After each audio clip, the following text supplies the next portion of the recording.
पुरानी बात याद करो, पहले के समय में ये सीमेंट के मकान बनते थे क्या? अरे बोलते जाओ। नहीं, क्या होता था? चूना मंगवाया जाता था, मिट्टी मंगवाई जाती थी, उसमें गुड़ मिलाया जाता था। बोलो मिलाते थे कि नहीं मिलाते थे? गुड़ मिलाया जाता था और उसमें थोड़ा सा उसको चिकना करने के लिए खोपरे का तेल डाला जाता। अब वास्तु रीति में तो हमने ये सब चीज छोड़ दिया, हमने ये सब चीज समाप्त कर दिया कि ना तो हम उसमें गुड़ मिला रहे हैं, ना कोई वस्तु मिला रहे हैं, बस सीधे सीमेंट खरीद के लाए और लगा दिया गया। पर उसका वास्तु तत्व क्या है? उसका वास्तु जैसे कोई बहुत बीमार व्यक्ति है, बहुत बीमार है, बहुत बीमार, और उसको कोई औषधि नहीं लग रही, उसको कोई औषधि काम ही नहीं कर रही, तो आप जब उसको भोजन कराएं, पानी पिलाएं, आप उसको कुछ भी खिलाएं, चाहे जूस पिला रहे हो, भोजन करा रहे हो, चाहे सूप पिला रहे हो, उसका मुख यदि आप पूर्व में रखकर खिलाएंगे तो 15 दिन के अंदर वो अपने हाथों से भोजन करना चालू कर देगा। 15 से 16वां दिन नहीं होगा।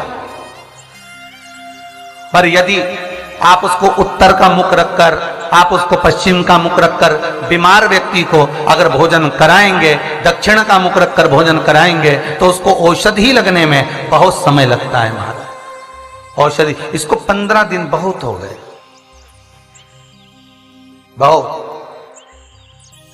जैसे दक्षिण की ओर मुख कर कर भोजन करने वाले व्यक्ति का उदर, पेट, वो कहते हैं ना रोग हो जाते पेट के, रोग बहुत सारे हैं महाराज, बहुत रोग है महाराज।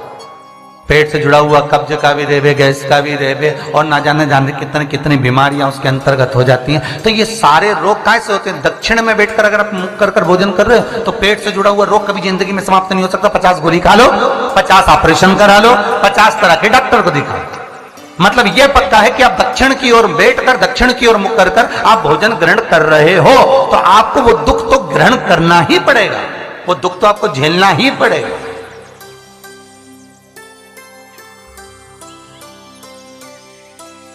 तो भगवान शिव की कथा कर रही है, स्कंद पुराण वर्णन कर रही है महाराज, सुंदर अग्नि पुराण और वामन पुराण कर रही है। एक गोले में गुड़ शमी पत्र रखकर जो दबाया जाता है उससे जीव को, इसलिए आज भी हमारे यहाँ नियम है, जब आप लोग नहीं दबा पाते तो जब वास्तु पूजन कराने पंडित जी आते हैं तो एक चांदी के, एक तांबे के लोटे में नाग-नागिन, उसमें शक्कर भरते हैं, शक्कर भर के उसको दबाते हैं कि भले तुमने गुड़ नहीं रखा तो शक्कर दबा दो, पर उसको गोले में रखना चाहिए, परंतु उसको रख देते हैं तांबे के कलश में। नियम वही है पर उसको चेंज कर दिया गया समय अवस्था, समय अवस्था में कर दिया कि उसमें तांबे का कलश रखो, चांदी का नाग-नागिन रखो, शक्कर भरो, फिर दबा। और नियम वो है कि नारियल का गोटा हो, गुड़ भरा हो, उसमें भले तुम नाग-नागिन रखो चाहे कुछ भी रखो, पर शमी पत्र अगर रख दिया तो नाग-नागिन की भी जरूरत नहीं है। शमी पत्र रख दिया तो वास्तु की मूर्ति रखने की भी जरूरत नहीं है। शमी पत्र में 33 कोटि देवता एक एक पत्ती के रूप में उस शमी पत्र के भीतर विराजमान रहते हैं, जिसको हम विराजमान कर रहे हो। सुख, समृद्धि, वैभव, आनंद दे। बेलपत्री के पेड़ के नीचे हल्दी का शिवलिंग का निर्माण करो, हल्दी पिसी हुई हल्दी का शिवलिंग का निर्माण करो, उसका पूजन कर कर, घी का दिया लगाकर भगवान शंकर की वही हल्दी का शिवलिंग का तिलक अपने हृदय पर, अपने हृदय पर, चाहे पुरुष हो चाहे स्त्री हो, अपने हृदय पर कंठ के पास उस तिलक को लगाएं और बाबा का विसर्जन उसी बेलपत्री के पेड़ के नीचे जल डालकर कर दें। महाराज यश मिलना प्रारंभ हो जाता है। केवल ये यश के लिए ही नहीं होता, इसका एक क्रम और है।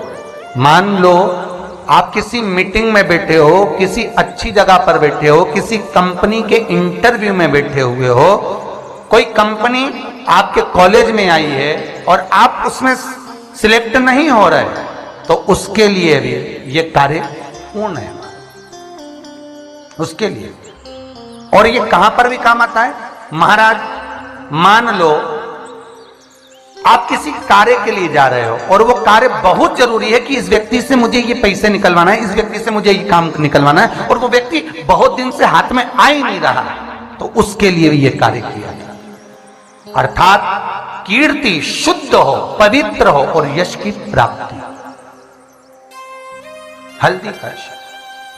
अब स्त्री कहे कि हम शंकर की आराधना कर सकते हैं, हाँ। और स्त्री कहे हम शिव को स्पर्श कर सकते हैं, हाँ, क्यों नहीं। क्या हम हनुमान चालीसा पढ़ सकते, क्यों नहीं। अगर सुंदरकांड पढ़ सकते, क्यों नहीं। हनुमान और शिव एक ही है, हनुमान और शिव एक ही स्वरूप है, और उस स्वरूप का स्पर्श होना कोई गलत नहीं। कई लोग कहते हैं हनुमान जी के मंदिर में दिया लगाएं कि ना लगाएं, क्यों नहीं। भगवान शंकर पर जो जल चढ़ता है वो उत्तर दिशा की ओर क्यों जाना चाहिए, ठीक है। और पूजन करने वाले व्यक्ति को महाराज दक्षिण में बैठकर उत्तर की ओर मुख कर कर शंकर का अनुमोदन क्यों करना चाहिए, ठीक है। जब हम शिव जी की अर्चना करते हैं तो हमारा मुख कहाँ ज्यादा होना चाहिए, उत्तर की ओर, ठीक है। दक्षिण की ओर से हम बैठे हैं, जहां भगवान का जल जा रहा है महाराज उस ओर देखते हुए, अर्थात उत्तर की ओर हमारा मुख होकर हम भगवान के शंकर की आराधना करें। जैसे पूर्व अभिमुख होकर शिव की जो आराधना करी जाती है वो एक श्रेष्ठता का फल देती है, फल देगी, मना नहीं है। पश्चिम की ओर मुख कर कर जो शंकर की आराधना करी जाती है उसका फल मिलेगा, मना नहीं है। पर दक्षिण में बैठकर उत्तर की ओर मुख कर कर जब हम शंकर की